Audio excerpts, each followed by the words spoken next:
Hello, hello, hello. Good morning, good afternoon, good evening, depending on when you're watching the replay or listening to this rebroadcast on Spotify. This is Fly Nubian Money, and we want to thank you for joining us on today. I am your hostess for the afternoon, one of the queens. I am Dr. Lene Javette, and today we're going to be talking about the reason love is hard to find for Black women. Basically, vulnerability. We're going to be talking about healing and learning to trust after a divorce, marriage, or breakup, business, all of the things that require vulnerability. We'll explore different perspectives on recovery, trust building, and moving forward. And of course, we have other queens in here to have this conversation with. Dr. Alicia Watkins is joining us. She is a couples therapist, social worker, professor, queen extraordinaire. We have Athena Gardner, CPA and women's wealth coach, that is joining us again today. And how are you, ladies? How are you, queens, doing on today? I'm great, Dr. Lene. How are you? I'm feeling vulnerable. We're gonna have a vulnerable conversation today. I'm gonna be open. We're all gonna be open. So, um, I want to ask in the chat, what do you describe, or how would you, as what would you say vulnerability is? So in the chat, whether you are a man or a woman, I want you to say what is it, to tell us what you think it means to be vulnerable. We got to this conversation today. There was a it's not a real, let's say there's a video that's going around online, and there's the Black woman in this video talking about what it means to be vulnerable, why she feels as if Black women are not able to date, or and I'm going to say date, go after the things that they want in life, speak their truth, be authentic. So I'm going to take a little bit further than just loving in relationship. But we're going to go ahead and cue the video, so that we can take a look at it before we jump all the way into the conversation. There we go. I don't have. Vulnerability. You hurt a woman one time, she will morph into a completely different person. You'll get to see the truth of who she really is. And so, if you have a large spectrum of women who have abandonment issues, neglect issues, attachment issues, they don't know what real love actually looks like, what it really feels like. The trauma response to the fear of not being loved is to reject it. And so, this is why you have so many people that deep down in their hearts, they do truly want to experience love, but they are fearful of not being loved. And they don't actually know how to receive it. And so the easiest thing for them to do is act like they don't need it, because to be in love also requires you to be vulnerable. Wow. So I'm gonna start with the couples coach, because it just makes sense to start with the couples coach. Dr. Alicia, what have you found? What have you seen relative to relationship and women with vulnerability? Is it an issue? Well, I mean, it is an issue for some Black women. If you think about it, being vulnerable is really putting yourself out there. And if you have some trust violations in the past, it's very difficult for you to be able to make yourself vulnerable to relationships. And I think, number one, a lot of people who find this pattern in their life, they need to recognize this. And sometimes you're not ready to put yourself out there to be vulnerable, and recognize that and say, you know what, I need to work on myself first. I need to heal first before I am ready to get out there and date other people, because I have these issues in my past. It could be from your childhood, or it could be from a past relationship where you trusted somebody and that person violated that trust. Connect to that pain. And I do understand when people say, I just don't need love, and I just don't need that sort of thing in my life right now. Honor and respect that process, because it is a process that I think is necessary for you to move forward and eventually get to a place where you can have a healthy relationship. I like that. Athena, have you struggled with being vulnerable in love? Um, we all do, by the I way. don't know. I don't know any person who hasn't. If you want to be honest with yourself, there have been points in time, more so in dating, when I'm actually in a relationship, I don't really have issues with vulnerability, because I've had positive relationships with men where I've been able to be vulnerable and we have great communication. But when it comes to dating, I will say that that is kind of different because of the dating landscape. I just feel like me personally, I don't feel comfortable being so open with men in the dating landscape because it's just a lot of shenanigans going on and they don't respect and honor that vulnerability back per se. They have their own vulnerability issues. So in dating is different, but I'm fully open in a relationship, committed relationship. Yeah, I like I think that that's a smart approach. You can't just start dating somebody and just 100% put your trust in somebody. The dating process is just that. Trust is similar to dripping water in a trust bucket. It takes consistency. And for that consistency, it takes time. So you don't want to 100% put yourself in this position where you just automatically are vulnerable to this one person. That's not appropriate. You have to observe. And if you find a man who's very consistent and they say what they mean and mean what they say, that's somebody where you can build trust over time. So that's a wonderful approach, Athena. Listen, I was looking for my tambourine, Dr. Alicia. You're saying that a man that shows up consistent and do what they say. Yeah, that's You how you assess if somebody's trustworthy. Yeah. So I want to go to the chat. So over in the chat, you guys tell me about how you guys are thinking about vulnerability. Was there a time where you were vulnerable and it was taken advantage of? I have a saying all the time that I say, don't take my kindness for weakness, right? If I'm going to lower my guard and I'm going to be vulnerable and I'm going to show you my true self and I'm going to let you in, don't take it as a weakness, right? We have this persona in the media as being strong Black women, right? Or angry Black women. Let's go to that one slide about being angry Black women or strong Black women. And so there's a media stereotype of the angry Black woman, right? So Black female characters are often depicted as loud, aggressive, and confrontational. This stereotype appears in over 40% of portrayals of Black women in media. So when you're engaging with someone,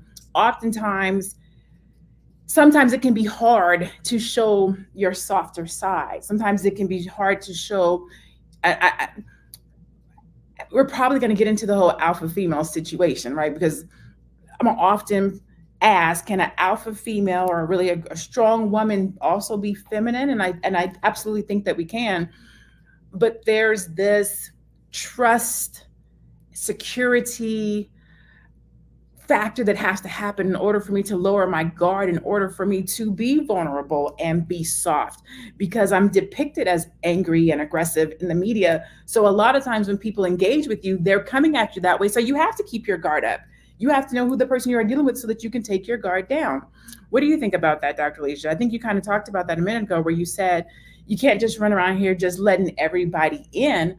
But can you speak to when we know it's time to let the guard down and be vulnerable? Because I think that that's a conflict that people have. When do I know to be vulnerable, and or how? Yeah, that's a good question. And first of all, stereotype is nothing but a lie. So that's a lie told about Black women. That Black women are this angry Black woman. It's a stereotype. And actually, the most compassionate thing that you can do to a Black woman is to validate that anger. Because if a Black woman is angry, or anybody is angry about something, ask them what it was. And if you listen to them, you'll hear that there's a really good reason for them to be upset and for them to be angry. So compassion means allowing somebody to have the full breadth of whatever they're feeling. Where it's a lie is where Black women get put into this one stereotype where, okay, they're just angry. No, Black women, just like other human beings, feel a variety of emotions. So that's the one thing I will say about that. Now, you talked about being able to make yourself vulnerable again. The thing is that it's gonna take courage. It's gonna take, even in the midst of what's happening in front of you, it's gonna take courage to be able to put yourself out there and to make yourself vulnerable again, right? So I'm not saying 100% put your trust in somebody, but just to enter into the dating market, just to allow yourself to go out, even on that first date, it's a courageous move. And I applaud anybody who's ever been in a relationship where they were hurt. And just like everybody else, we all have our baggage. and to be able to be courageous enough to go back out into the dating scene for the sake of love. I think all of us need to be applauded for doing that, because it makes sense that you would want to retreat a little bit more. So self-compassion is something that I recommend all of us having with ourselves and each other before we start judging people. I want to. Can we put Tanya Oliver's comment up? She said, "Good morning. There is piss in the dating pool." I have heard that Mhm. many a times. Yeah. But what I will say is, it goes both ways. Athena was talking about this earlier. It's not just women who are Yeah. struggling with vulnerability and dating. Men too. I have more than a few really dope homeboys, black men, professional, that are like, I can't find a good woman. I can't find anybody that wants to settle down. I can't find anybody that wants to commit. What are you seeing out there? Because you've said it too, that this dating pool is crazy. What are you seeing out there, Athena? I think you might be on mute. It's very cold in these streets. I don't know what kind of streets everyone's running to, okay, but it's very cold in these dating streets. What I'm seeing is a lot of intimacy intolerance, a lot of defensiveness, and a lot of lack of communication. And I think what's happening in the dating pool, a lot of us are consuming content that does not is not beneficial for us to actually come together. I think that a lot of us are frustrated with not getting our needs met, and we see ourselves venting on social media, on TikTok, on YouTube about that. I see a lot of men not really open in a way to establish like a real relationship, which requires vulnerability, communication, and commitment. It's more so either transactional or sexual in nature, which I don't respond to. So it seems like to me, even when the dating situation, people aren't really dating and courting for a relationship. It's more like a hookup environment to me. And it has been difficult because there were definitely men I felt like maybe some things could have worked had they had communication skills, had they, I felt like they were vulnerable. The one thing I will say, and I will pivot back to you, Lene, is that a lot of men in these spaces, and I have to talk about men because that's who I date, not to pick on them, but a lot of men in these spaces are saying that they want a quote unquote feminine woman. They want a woman that's nurturing. They want this type of love. But from my perspective and experience, it seems like when you give that to them, they don't know how to handle that. They don't know. It's almost like they're either not used to it or they don't think that they're deserving of it. So in the video, she talked about rejecting love, right? So there's this concept or ideology of your vulnerability and being able to actually accept love, being able to actually receive love, being able to actually operate in the love that you are receiving. In the chat, I want you guys to tell me in the chat, and we can be honest. Like, let's have an honest dialogue. Do you struggle with vulnerability? In the chat, let me know. And if you do, why? Because we have Dr. Alicia here, maybe we can talk about some of those things. Because me personally, I feel like the things that are keeping us apart as Black men and Black women is our ability to be vulnerable, our ability to be able to communicate, our ability to put ourselves out there to give love and receive love. As Black women, our ability to put down being strong, our ability to put down having to be alpha, so that we can be feminine. When you're the head of the house or you're the leader, you have to do all the things. Sometimes it's hard to be feminine too. I got to take care of all of these things. But let's reset. This is Fly Nubian Money. You are with the queens today. We are talking about reasons why love is hard to find for Black women. There was a video clip that we watched a little bit earlier. We're going to play again in about 15 minutes of a woman that's talking about being vulnerable, what that looks like and why it's hard. If you want to get notified when we're live Monday through Friday at 1 o'clock p.m. Eastern, you can text the word 89 I'm sorry, you can text the word Queens, Queens, to 87948. Again, that's 87948. It's down there below.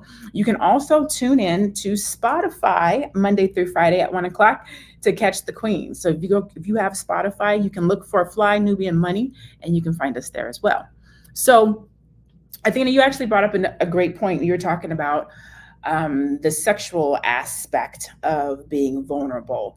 The number two reason that we found for vulnerable, the reasons why women can't be vulnerable and or aren't dating is hypersexualization. If you could put that slide up.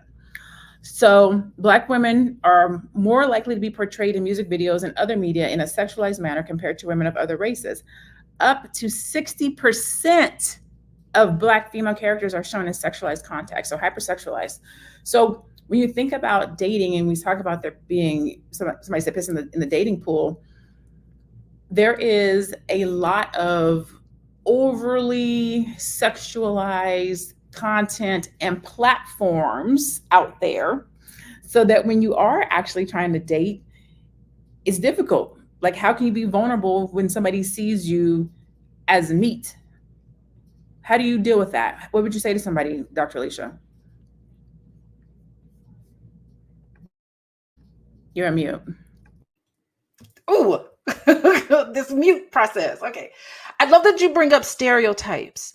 And I think in the broad picture, of course, we can look at media and these stereotypes, but I'm thinking about it in terms of interpersonal relationships, how these stereotypes get carried out in a one-on-one relationship with another person. And I think in those moments, this is where communication is very crucial. It's where you lean into those moments where you're like, hold on a second. What in this conversation, in this situation, led you to believe that this relationship needs to just be transactional, just be about sex? Because that approach to relationships is a trauma response. And that's where you start leaning in, start listening to the other person, and be very curious. I think so many times in relationships, we hear something and it's totally disconnected to what we think and what we believe, and then we reject and we just push it away, and then we end the relationship and we go on to somebody else. But I do think that that is a moment of connection where you can say, wait, where did you get this from? Where did you get this idea? Did I put off a sort of vibe that all you want to do is wham, bam, thank you, ma'am? Like, what told you this? Like, what about me told you this? Okay, if it's not about me, then where did you get these messages from? Do you think that that's appropriate? Would you want someone treating your mother this way or your sister this way? Talk to me more about how you came to this conclusion that this is the type of relationship I wanted. And I think that if you have those conversations and you really start digging deep into it, those are moments of real connection where you can kind of put away some of the walls. There's a lot of walls that come up in relationships. And on the other side of that wall is the desire to connect. But again, as that video, I don't know this lady, but there's a beautiful video she did, because the fear, it's like every time there's a fear moment, it's like bricks on a wall that builds up. And on the other side, you end up lonely and frustrated and blaming other people. I love the fact that someone brought up defensiveness. You know, that defensiveness is saying it's not about me, it's everybody else. What's wrong with these men? What's wrong with these women? Well, you're not having the proper communication and the proper conversations with other people to dig down to what's going on. And these are moments of connection that's lost in a lot of dating situations. I will say, and the thing I'm about to come to you, it is not the easiest thing to do to put yourself out there, especially if you've been hurt. If you have actually gone through the process of taking your guard down, putting yourself out there, being vulnerable, letting somebody in, trusting, and someone plays in your face, right? It's difficult to put yourself back out there. I think we do. I have a friend that does this podcast, and I can't think of the name of it right now, but we had this conversation on how many loves can a man have? Because as women, we'll keep going. We'll keep putting ourselves out there. We put ourselves out there. We'll be tainted. We'll be hurt. We'll be bitter, but we'll still try to go and have love again, right? But I feel like with men, I think men have two great loves. The first time that they open up, and then they might do it a second time. But I think that's it. That's my own personal opinion. Athena, you were talking about how men are showing up in the dating pool. I don't know how old you are. I'm 47, and there's a difference in dating men over 40 and men under 40. What are you seeing um, in the older men who have already been, let's say, in a relationship and now they're not, they're back on the market? What's happening in that area? So I'm 33. Am I 33? Yes, 33. I had to check my birthday just passed. Um, I would say that the difference between, I guess, guys in the 20s, 30s, and then guys 40s plus, I think it doesn't matter. I think actually in 20s, men in their 20s are still more open, I feel, because I think the issue that happens is as you get older in that means you might have experienced more relationships that have not worked out. And what happens is that you lose hope. And I want to pivot to someone's comment on Randall Walls. He said, people take advantage of good people. So that's one thing. But guys want to love hard. But that also means you can be crushed by that same lover. And the reason why I wanted to highlight his comment is because of this. I was talking to my brother about this, and he said that with each new relationship or each new dating situation, or when you have to start over, it gets more difficult because the hurt is more intense. And I remember in this discussion, he said that for some reason in your 20s, you kind of like rebound quicker. The hurt doesn't stay as long. But he said each time it just feels worse and it just lingers longer. So as someone who in this dating market, who if you're dating, that means that you're not in a relationship, meaning that a relationship ended. So I find that the men hold on to that hurt like a dog on a bone. And I even remember saying to my brother that pain that you're holding on to is going to prevent you from being in a relationship. And he hasn't been in a relationship for 2 years. So that I think has been the most difficult thing for me dating, because I've had, people wanting to be in a relationship with me, but that lack of trying to get over that pain, I was like, I cannot sign up to go through a gauntlet and fall on the sword because an ex-girlfriend, an ex-wife, or a mother, or whoever didn't love you didn't, and now I have to pay the price for that. So I've left situations for that. I think men I think men are more emotional and or sensitive than women. We are the nurturers and we wear our emotions on our sleeve, and but I think that men are actually more emotional and more sensitive. So it takes them longer to be vulnerable, and it takes them longer to heal and put themselves out there. But we are the one, and then we are the ones who are labeled, right? Angry, aggressive, all the different stereotypes that are put on us, and alpha and all that kind of good stuff. And but we want to be vulnerable too. Like I want to be vulnerable. I want to be able to do all these things. And so I think we can go ahead and reshare that video. We're at the 23-minute mark. I want to reshare the video because in a minute I want to pivot to talking about how vulnerability, it runs over outside of just relationships, right? Not being vulnerable in relationships is really just, I don't want to say an issue, but it's really just a person's ability to be vulnerable and authentic in general. And I see this in business. People have a hard time being vulnerable in business. We have a hard time being vulnerable in the goals that we set. We'll set bare minimum basic goals because this is what we think we can do. We don't want to be rejected. We don't want to fail. So we'll do this small thing so that we don't have to be vulnerable and say, I really want this thing, and then feel some kind of way if we don't get it.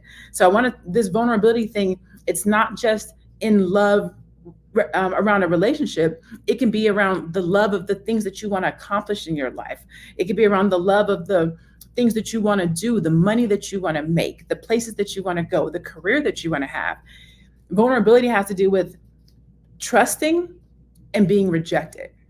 So we're going to actually take this conversation a couple different ways. Can we cue up the video so we can just replay that video?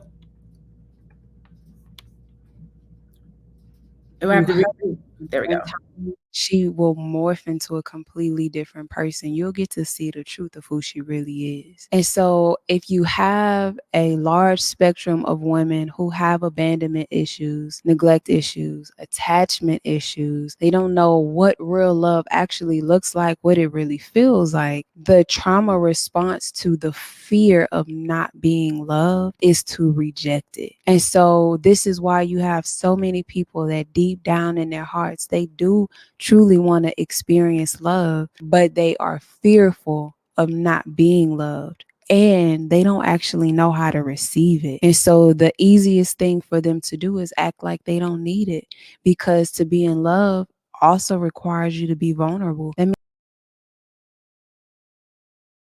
Man, she said a mouthful. This is Fly Nubian Money. You can catch us here Monday through Friday at 1 o'clock p.m. If you text the word Queens, Queens, to 87948. Again, that's text the word Queens to 87948. You will get notifications that we are live. You can also catch us on Spotify. If you have Spotify, you can go and look up the word Fly Nubian Money, or you can listen to us live there at 1 o'clock as well. If you go to flynubianmoney.com, you can get your money right. It says we have free resources, courses, and more. Flynubianmoney.com. Today, we're talking about the reason love is hard to find for Black women. We're going to kind of pivot. In that video we just saw, she said, everybody truly wants to experience love, but we act like we don't because of the fear of rejection. I want to pivot. Instead of saying we truly want to experience love, I'm going to put some different words there, right? We truly want to experience success. We truly want to experience weight loss. We truly want to experience financial wellness. We truly want to experience being a millionaire. We truly want to experience being a successful business owner. Yet, the second part of what she says is we act like we don't.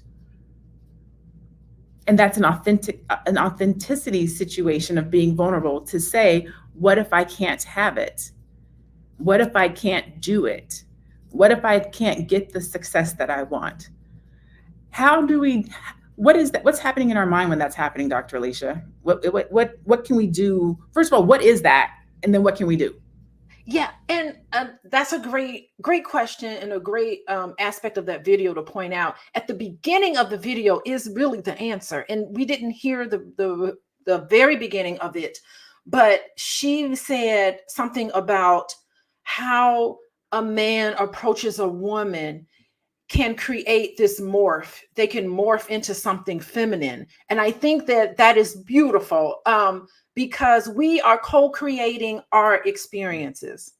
So in our relationships, you are an active participant in your relationship. So it is a co-creation. You can morph your relationship into whatever you want, because you are contributing to the problems. You can also contribute to the successes. The same for business. You're co-creating this. You're putting yourself out there saying, hey, buy my product. Hey, I'm an expert in this area. Please come to me and I will help you with this. In this, you're co-creating all of the experiences in your life, in terms of your interpersonal relationships and also in terms of your business.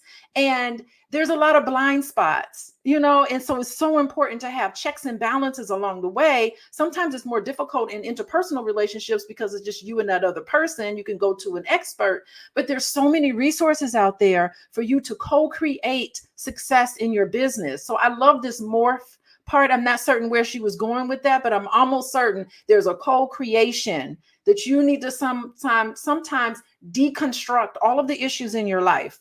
All of the issues in your life. Some of it is structural, some of it is opportunity, but also some of it is you and your perspective and how you're approaching all of the relationships in your life, business and otherwise.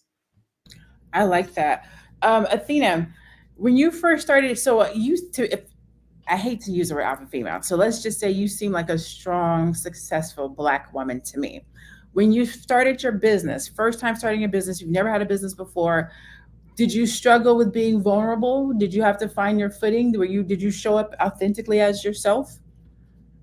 I think there was a slight struggle, not with my competency, but more so, especially when I started my business, I was coming from working for a company with a big name. And I didn't think at the time, but now what happened was I had associated so much of my value with being with a company with such a big name. And when it just came to now, it was just going to be just me. There was no other name besides my own to, you know, foster that credibility or anything like that. And I did worry about how I was going to be perceived in certain scenarios, only by people who I felt like were ahead of me or like above me in some way. And what really helped me get over that fear was just networking and meeting people and realizing, oh, I had created this image of my mind of what their business was or who this person was. And that was just so unnecessary. And also to just recognize myself and my own worth.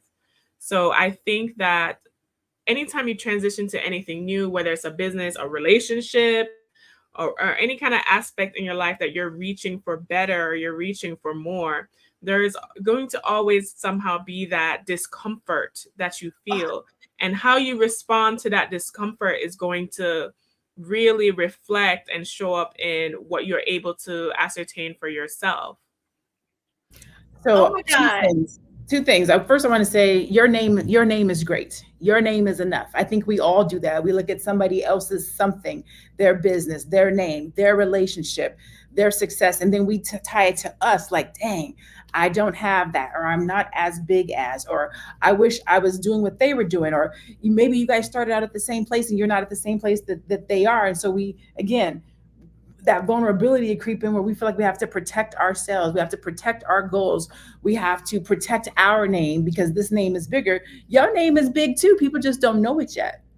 But that's a vulnerability piece. Over in the chat, I want to challenge you guys in the chat, for those of you guys that are here right now, to think about an area of your life, your business, your relationship, or your health where you might feel a discomfort in being vulnerable to say, I want this. Whether it's I want to lose 60 pounds, whether it's I want to make $10,000 this month in my business, whether it's I want to show up in relationship better, whether it's I want a husband, whether it's I want a wife, whatever it is, put it in the chat right now.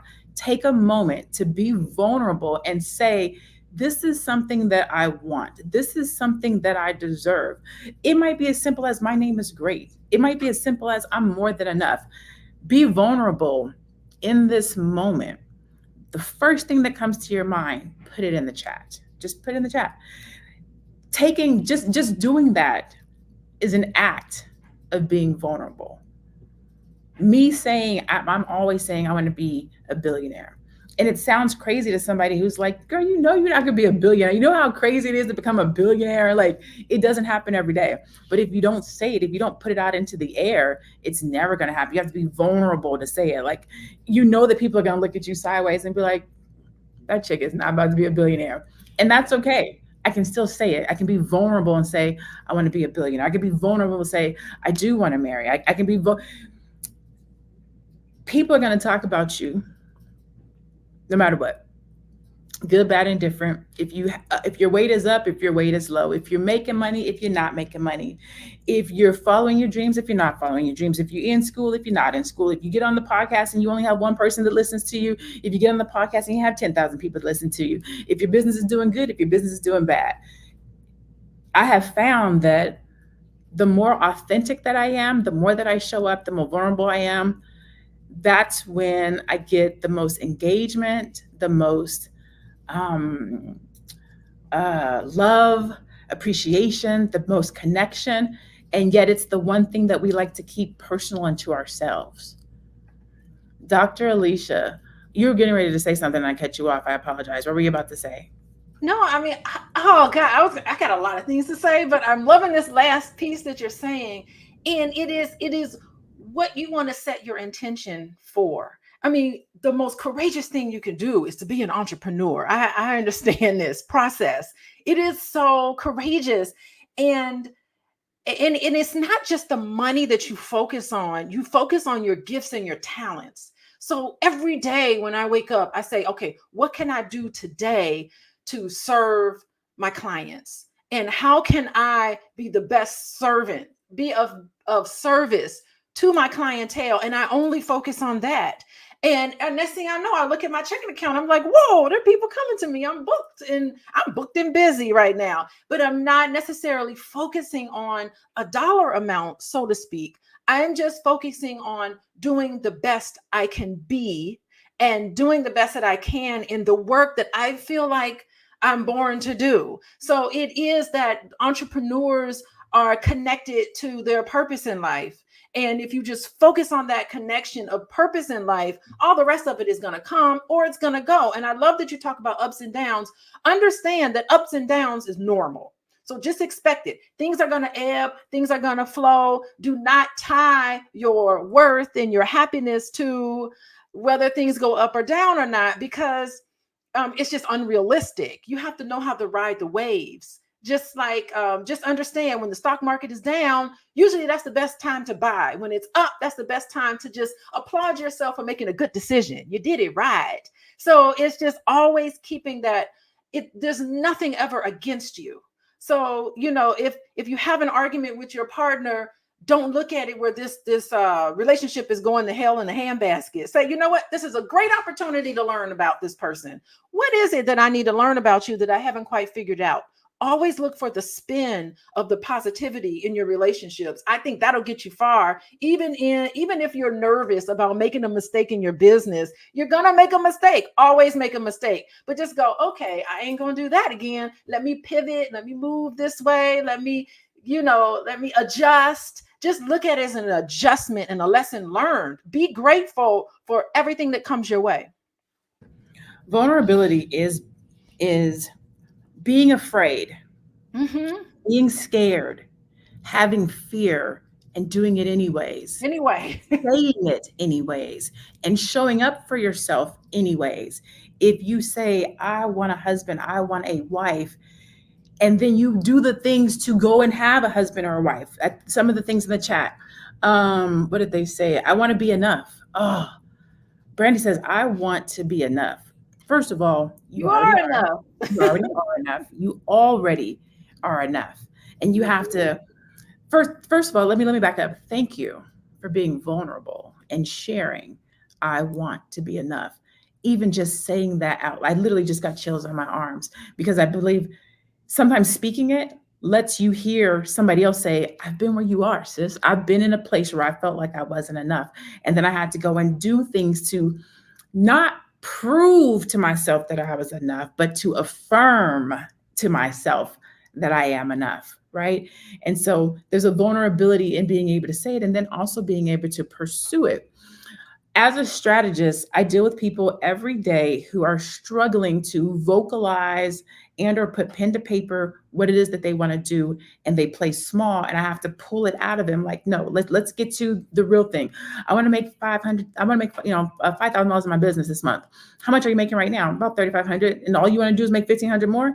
Well, I really want to make 10. Well, why didn't you say 10? Well, I didn't think I could do it. No, be vulnerable and say you want to make 10. And when you say 10, I'm gonna push you to say 15. Be vulnerable. I have a girlfriend who's dating and she's like, I'm just looking for a friend. No, you're not. You're looking for a husband. Yeah, but you can't tell a man you're looking for a husband. Why not? Like, if you're out here just dating for friends, you're going to keep getting friends. Be vulnerable and say, I am looking for a husband. We have to start speaking up for the things that we want and being vulnerable. Athena, I have to believe you see this in the financial world when you're dealing with people and they're talking about either their financial literacy or how much money they want to make or how much money they want to save. What are you seeing in the financial world with people with money around vulnerability? And then how are you helping them? I think that fear is going to show up at all aspects of life, whether it comes to health, wealth, all those aspects. When it comes to wealth and money, I feel, especially since I focus a lot on women, even though the advice can apply to anybody really, There's a fear of I'm not smart enough, or I can't learn this, or to manage their finances on their own is a fear, because a lot of us have this concept that our partner is just going to just take care of that side. There's a fear that we can't learn how to invest. There's a fear that we can't start a business, or it's going to be too much work, or is that something that you want to do? There's a fear in not being able to afford the things that you want in life. Right now, there's a fear around, am I going to be able to keep up with even the cost of living, right? Everyone's kind of feeling that pinch. So, with fear, and what I have learned as being a sensational human on this planet Earth, is that the fear is going to meet you at any point in life, at all facets of life. And the only way to get through it is through the fear. And what I've noticed that helps with fear is just coming up with a plan on how you're going to tackle that issue. Just come up with a plan alone reduces the anxiety in the first place, but executing a plan or a strategy around whatever it's the fear, whether it's your finances, whether it's your love life, having that kind of clarity. So if it's your love life, you might want to talk to Dr. Alicia, honey, because she will help you with all that vulnerability and the things that we're talking about. If it's around your business or your finances, you can talk to me or Dr. Lene, right? So having a strategy and having a plan on how you're going to approach things helps to reduce the fear, because the fear is from the unknown. I Ooh. love this. I'm gonna jump in. I really love this, Athena, because fear is a wonderful thing. Worry is a great thing because it is you protecting yourself. And if you go to any one of us and we sit down with you and we come out with a plan, then the fear should go away. Fear is a signal to you that you need to come up with a plan. But once you have a plan in place and you still have fear going on, that's residual fear. That's where you need to start thinking about, okay, I have a plan in place.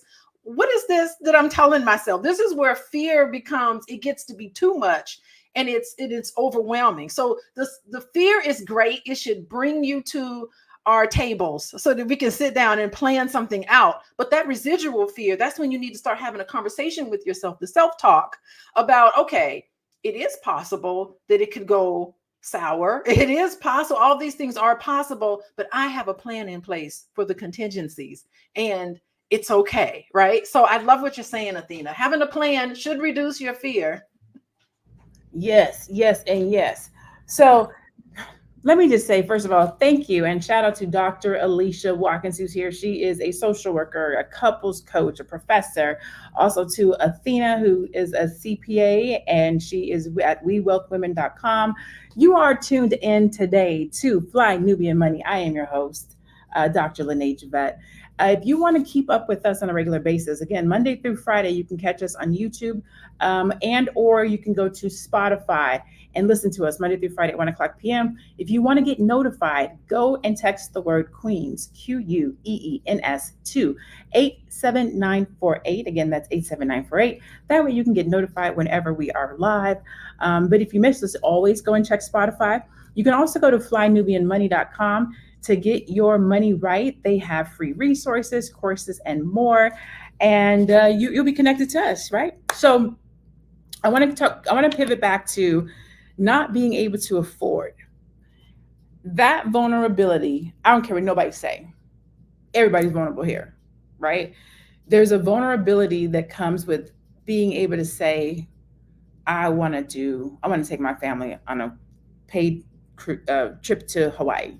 There's a vulnerability in saying, I want to go to Spain or London, but not knowing if you can afford it, or if you can provide these things, if you can have the type of car that you want, or even just live the type of life that you want to live. I have this thing right now. I'm actually getting ready to update my social media to BBL. And I'm really focused on my BBL. And when I say it, people were giving me like the side eye, like, you focus on your BBL. Yes, my business, my body, and my life. Like, that is my focus, BBL, business, body, life. And before, somebody was like, you shouldn't say that. That doesn't go with your brand. Like, we see you this way. You're talking about BBLs. That's not what I can say and do whatever I want to say and do. It's a vulnerability. We put ourselves in these boxes and or we let other people put us in these boxes, and then we try to live in this box.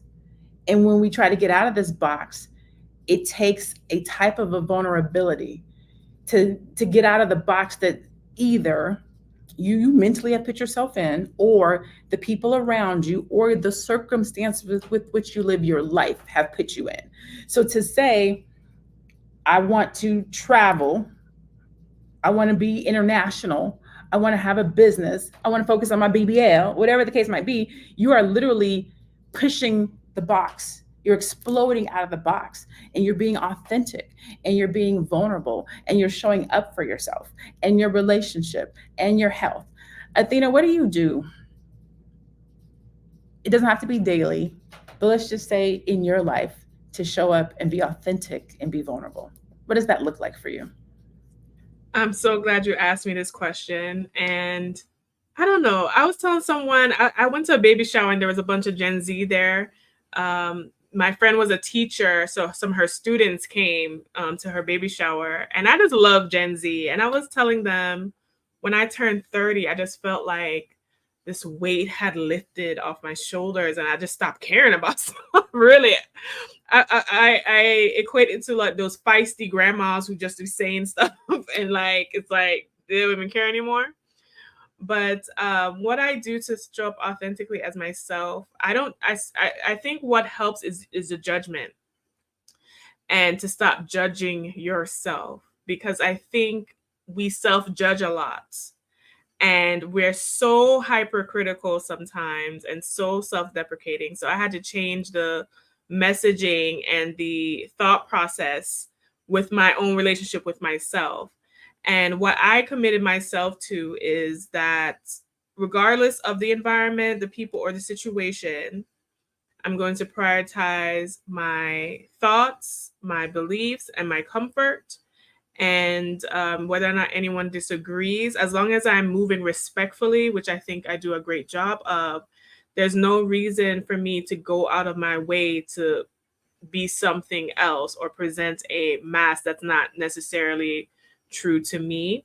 And I find that it has opened up so much internally and emotionally, because I find that a lot of energy is being wasted trying to project things that don't really matter at the end of the day, one. And also, I think it's helpful because you're more relaxed, because you're more comfortable within yourself, and you're not really trying to go out your way to impress or to show up as anything different. And I also last would say this: when you move that way, you can attract and repel the people who do not respond. So you find your tribe easier that way, because you're moving in a way that is natural to you, and it will have a natural attraction and repel by that nature.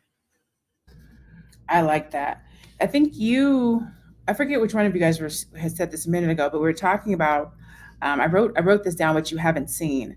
I think that there's a vulnerability that we as individuals have around saying some of the things that we desire if we've never seen it before.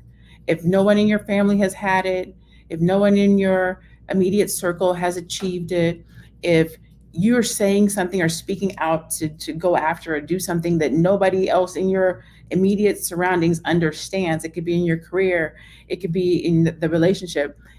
It's hard to be vulnerable in those things. And so what I would challenge anyone who's listening to this broadcast would be the first. Be vulnerable and be the first. Somebody has to be the first. And so sometimes we will sit in our hopes and our desires of what we want and what we see and what we believe we can have and are worthy of. We won't vocalize it. We won't go after it. We won't make it a reality because nobody else has said it. Nobody else has it. Nobody else has achieved it, or I just haven't seen it. Nobody in my family has taken a trip to Spain. So what makes me think I can do it? No one in my family has gone to college. No one in my family has started a business. I haven't seen somebody save $100,000. So we don't think that we can do it. That's a vulnerability thing. Put yourself out there, be vulnerable, say, you know what, I'm going to be the first person to do this thing. I'm going to be the first person I'm going to be the first person in my family to have a marriage that to have a successful marriage. I'll be the first person in my family that doesn't get a divorce. That's a huge vulnerability statement. Too often we go along with what other people are doing because it's easier to fall to the back and not make ourselves be vulnerable. Dr. Alicia, what would you say to that? How would you respond to that? Yeah, and your goals in life and what you want in your personal life and in your business, it's not really meant to be broadcast to everybody, you know? Like I do affirmations, no one ever hears it. It's just for me. And sometimes I talk about this a lot. I'll do affirmations where I'll record myself saying my own goals that I want in life. And I'll record it and I'll fall asleep to it on my headphones because I'm programming my subconscious. Listen, those stereotypes of Black women that we see in media, it affects your subconscious mind. You start internalizing those things. And we know this process works because it's all over the place. But you know what? The beauty of it all is that you're shown how to program yourself. So why not take those stereotypes and why not say, you know what? Those stereotypes seem to be actually be working. And we program the masses to believe that Black women are this one thing, right? So why can't you program yourself to believe whatever you need to believe about you, about who you are? So that's what I do. I take this formula that have been used to denigrate Black women and I say, you know what? I'm going to use it on myself. I don't need to broadcast it to everybody. My goals and my aspirations, I will record myself saying it. I'll play it over and over again in my headphones when I go on a long run. I go on my 10-mile run. I record myself saying it. And you know what? There's very little things I have to do to achieve my goals. Sometimes it comes to me and it falls right into my lap. I didn't have to do anything about it because I've attracted it to myself. So that's the beauty of understanding how you can create the world that you live in. You can create it by programming yourself because we know programming works. That's how the mind and the brain operates. So why not do it to yourself? Yeah, if you want to broadcast it on social media, you want to let everybody know, that's fine, but you don't really need to. You have to be the one that believes it. And believe it or not, very little effort has to come in it developing and it turning out just the way you programmed yourself to do. So you do need to be careful what you ask for because you will get it. Yes, and it might not be the way you want it. Let me say that because I'm in the middle of something right now. What I specifically asked the Lord, I said, Lord, I want a relationship that only you can get the glory out of. And the relationship that I'm in the middle of right now, only He's going to get the glory out of it, but it's not the way that I thought it was going to be. But it's Yeah, but still, sometimes it's not the way you thought it was going to be, but it's the way in which it needed to be because there's a lesson in it for you, Lene. There's mhm. something that you need to learn about yourself that you have welcomed into your life. So you have co-created whatever issue it is. And the thing is that people think that healthy relationships mean there's going to be no problems. There's always going to be issues and problems. It is having the skills to work through them if you have the commitment. I mean, some people just aren't committed, and that's another issue. But the thing is that as long as two people are committed, you always are going to have these issues, but you have to have the skills to be able to get through it. So there's a lesson in there for you, Lene. You got to learn something. It's it like all of us, right? I'm not just pointing you out, but I No, just no, I get it. think about that. Okay. I'm patience, vulnerability, putting somebody else's needs before my own, femininity, submission, all of the things, but they're coming out beautifully. But So it's that I, okay. It's yeah, okay. yes, it is.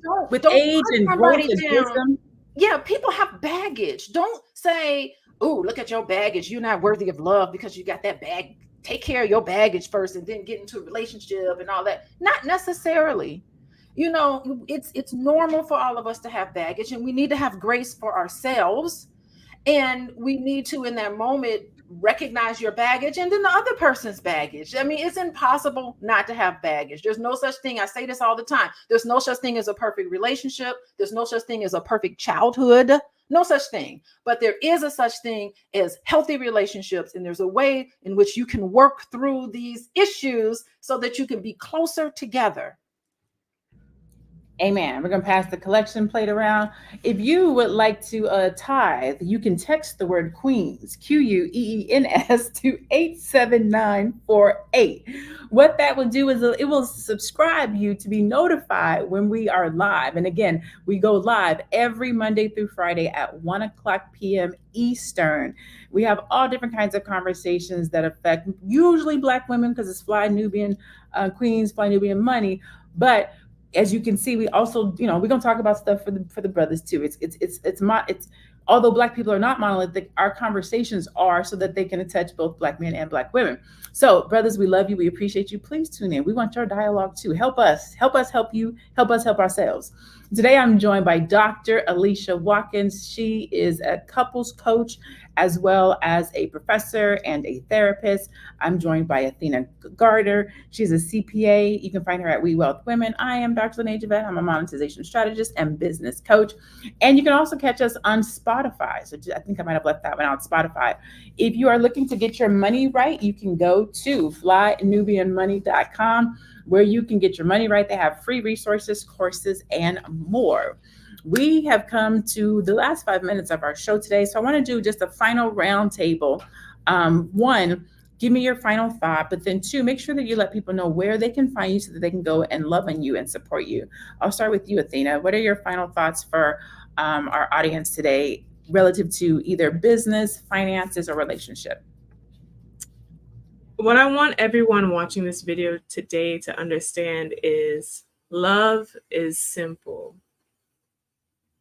but sometimes we make it hard due to childhood, due to other situations. But I want everyone to know that whether it's romantic love, whether it's a relationship, a business, your goals in life, that you are worthy and deserving of the things that you desire, and that you can have love in always come and find you. My name is Athena Gardner. I'm a CPA. You can find all my information at wewealthwomen.com. I specialize in helping women level up economically in their business and personal finances, and you can find me there. Awesome. Dr. Alicia? I got a message from men. I heard that my understanding was that there's this idea that men are only good for maybe one or two loves in their life, like relationships. And I agree with that, because the reason is because men aren't socialized to connect with how they feel, the range of feelings that they have. For men, it's usually like a small few emotions that they are socially allowed to experience. But inside, men are experiencing all sorts of feelings. And I think that when there's a relationship that has failed, I think men, and I work with a lot of men on this, we connect with what happened, what the complaint was from their potential partner, and what they learned from it. So there's avenues of which men in particular can connect to the range of feelings that they experienced in a past relationship so they can move past it. And as us as women, we got our mamas, our sisters, our friends that we could process,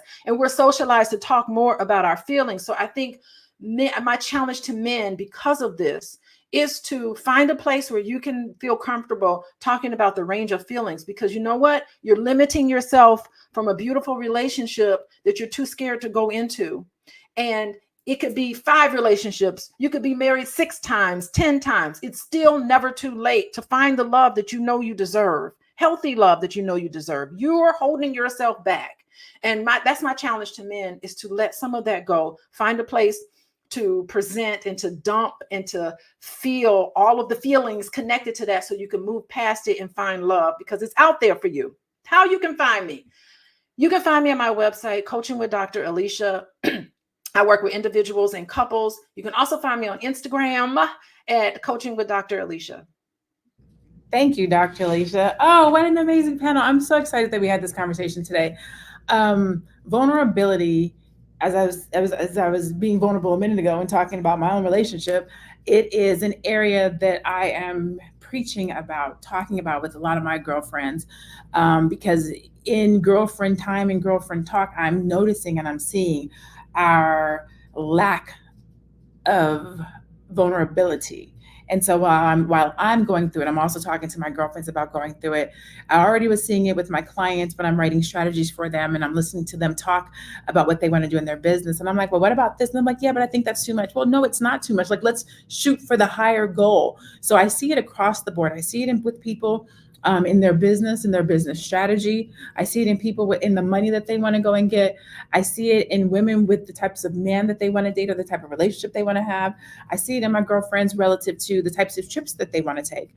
There's this unfortunate cloud through our community of not being vulnerable, to go after the big stuff, to say the big things, to put ourselves out there on display and take the big risks. And so what I would say is with big vulnerability, with big risks come big wins.